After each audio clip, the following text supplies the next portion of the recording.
Ladies and gentlemen, karibuni katika Gachie Skyman TV, the tallest man in Black Africa. Standing on American soil, William Ruto promised Kenyans that they are going to work for American companies. Well, in Ruiru. Ruiru is a town in Kiambu County along Thika Road. Ndio ushike ile njia bypass, northern bypass pale tu pia hapo Bereka Kamakis. So this is where William Ruto is telling Kenyans that Kenyans are going to work and they'll be employed by the American companies and they'll be working for the American companies, and he was very, very sure that that is going to happen. But this announcement has created a lot of criticism, and Kenyans are asking hard questions.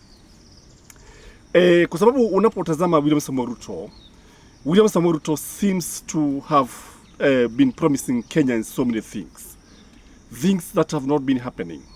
Na si mara ya kwanza kusema hivi. Nakumbuka pale ambapo aliambia wa Kenya utakuwa unafinya kompyuta, dola zinaruka. Today, many people are shocked because he said the first batch to be employed by the American company will total up to 5,000. 5,000 people will start working online for American companies.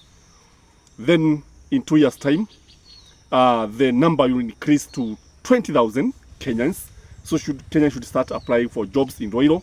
And it is very, very interesting. It is this statement that I want to give a critical analysis about, because it has been something, it is something that has been said by the president. And when the president says something, you know, the president has to be taken seriously.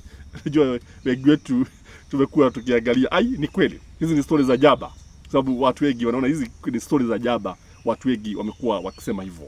I want to say this about this announcement. Number one, this announcement clearly shows that William Ruto is not going to create jobs for Kenyans. This one shows that Kenyans is not very keen on starting new factories, new industries, new investment that are going to create jobs for Kenyans. That we have to keep on looking at developed countries to create jobs for us. How I think, nakumbuka wakati ambapo Mwai Kibaki alienda Marekani, when anytime you would meet Kenyans in diaspora, Mwai Kibaki would tell Kenyans to come back and work for Kenya. Yes, mfanye kazi, but at the right time, wakuje Kenya, baada kuja Kenya, wafanye nini? Wafanyie wa Kenya kazi. They invest in Kenya. But this is not what is happening, ladies and gentlemen. And William Ruto is very happy to talk about brain drain, whereby the country invests a lot of money. After investing a lot of money to train doctors, train engineers, to train architects, train teachers and whatnot, these people end up working for foreign masters. I think brain drain should be stopped. And again, when I look at William Ruto telling Kenyans that will be working from Ruiru, this is something that can actually encourage laziness.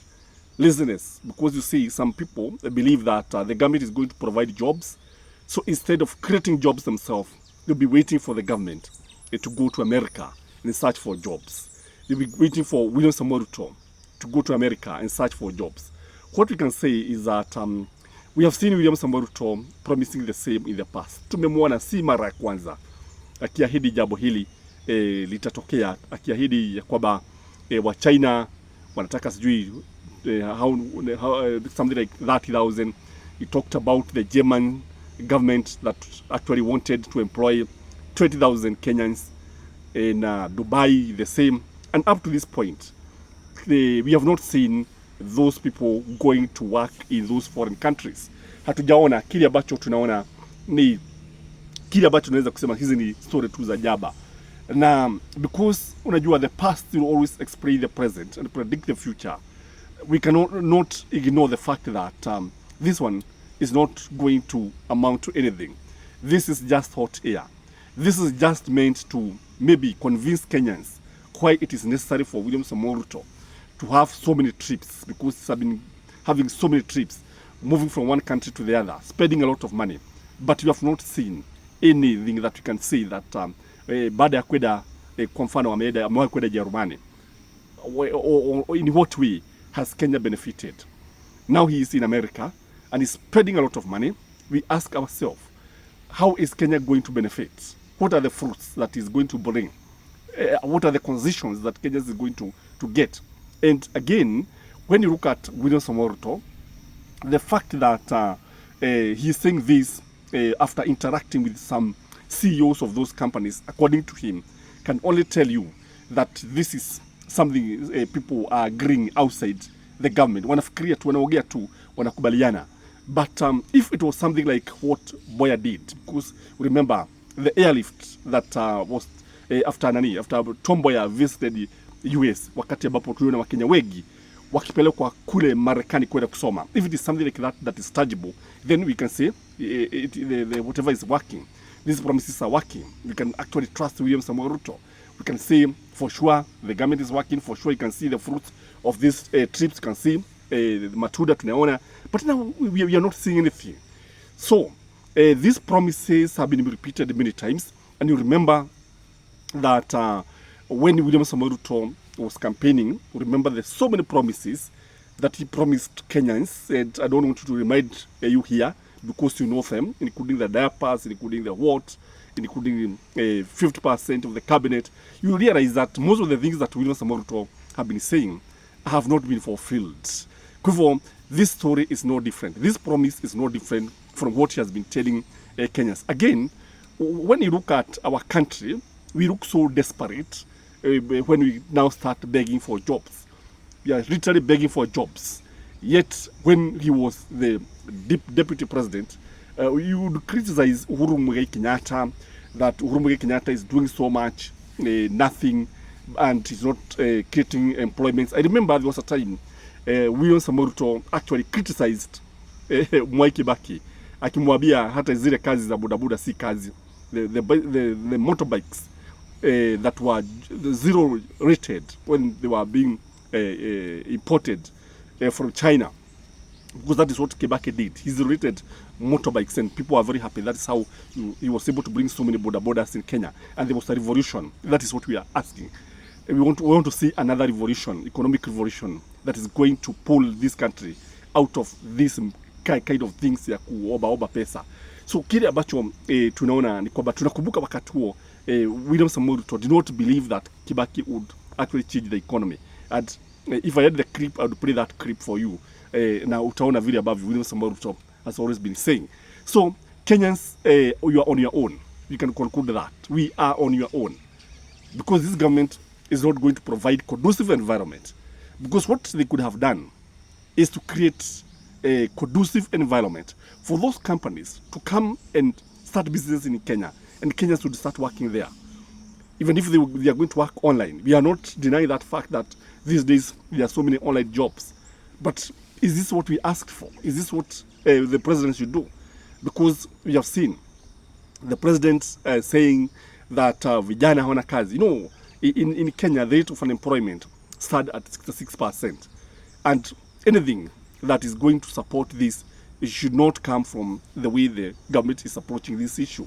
There are better ways of approaching this issue. For example, if they can be able to tame corruption, if they can be able to use our taxes the way they are supposed to use, this country can create a lot of employment. We don't need even to go to beg for jobs outside the country. We can make it, and we shall do it.